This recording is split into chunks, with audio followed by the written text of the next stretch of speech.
If you see Grit and dirt on the back side. well, see how it is like that. Yeah. Then if you take that part right there and rotate it to the side, that's your tight contact spot. Yeah. Meaning there's something taking up that space and pushing the bearing up on the back side. Yeah, and I just pulled that out of the block. Yeah. So look at the block too and see if there's any dirt and stuff in the block and the saddles and stuff like that. All right. And with that being said,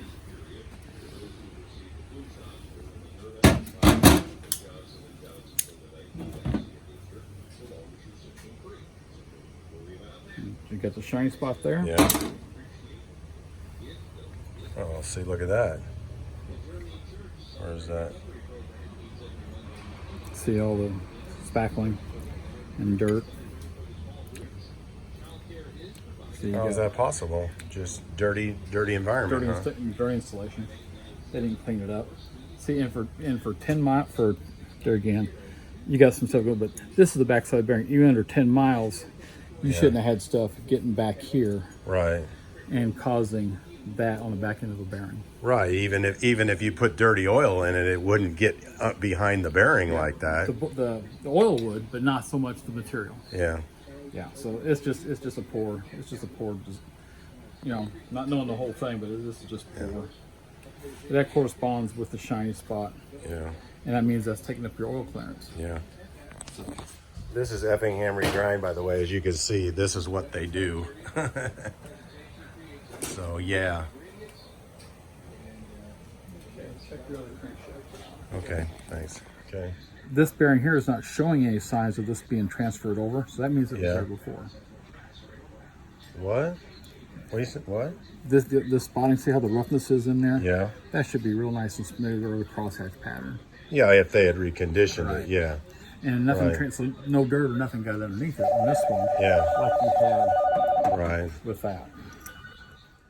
Here's a picture of a typical rod. They all look like this. Notice there is no crosshatch in them at all. They're all unconditioned. Here coming up is a picture of their website. Notice it says, connecting rods reconditioned. These are not.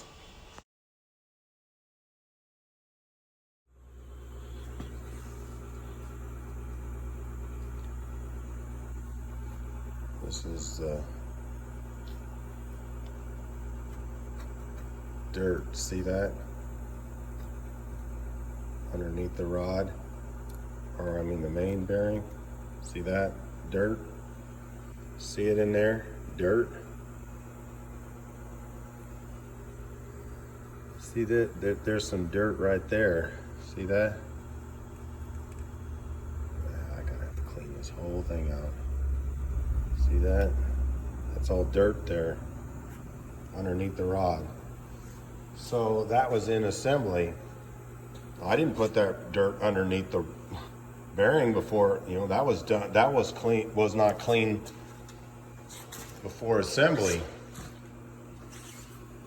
That isn't a fault of putting a dirty manifold on the thing.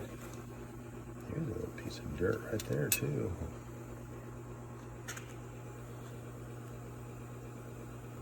Look at this rod right here. Okay, the website says reconditioned rods.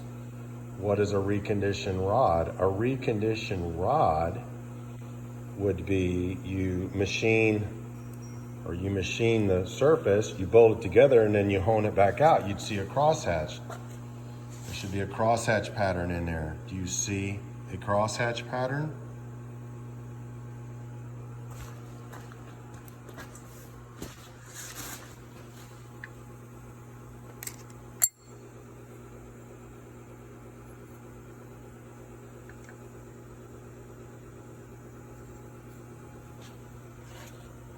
So they do not recondition the rods. They advertise that the rods are reconditioned, but no, they are not reconditioned. Or else maybe they're reconditioned if they deem they need to be reconditioned, and these apparently they did not need to be reconditioned. Not only that, the inside of the bearing bores did not need to be clean either, apparently. That did not happen during my installation. That had to have happened during their assembly process. This dirt on the back of the bearings It's like a crushed grease. It's smashed into it. It's not like it just worked its way in 10 miles. It was smashed into there. It had to have been in the journals before the bearings were put in, and then crushed on there. You have to scrape it off. There's some dirt on top of the main where you're supposed to bolt it on. See that? There's no way you'd have a correct. Yeah. There's no way it could be right. Yeah.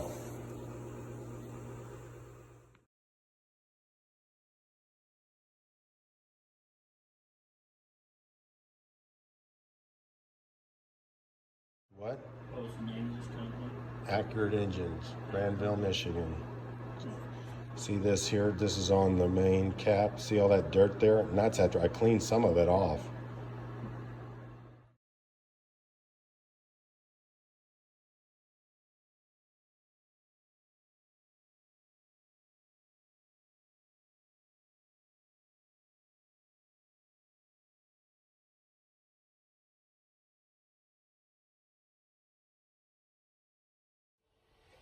So what do you think of that? You see now why I would not want to send my motor back to these guys to have them inspect it?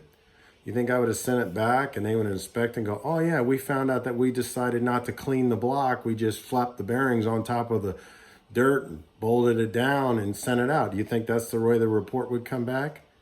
Would you want to have them fix that thing and return it back to you? Do you think they would have gone through it? Oh, we forgot to clean the thing. Would have cleaned the whole thing out? I don't think so. I'm going to post another link on this there's another YouTube video, a Fox 17 report on these guys, and they talk about the complaints, but then they kind of come back and sort of defend these guys, saying that, well, there's all different people handling the motors and stuff, and there's a lot of complaints, but they all end up being resolved.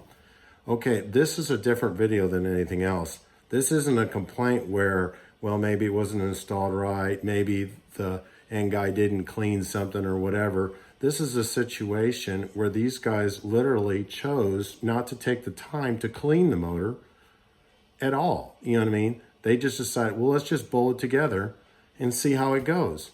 So this isn't a situation where it got messed up in transportation, or the installer, got some dirt in or something. How do you think the crushed dirt, gets underneath the bearings of a new engine and it didn't come, this isn't a mistake. Ooh, that was a process we forgot to check off to clean the motor. So again, you decide, you be the judge.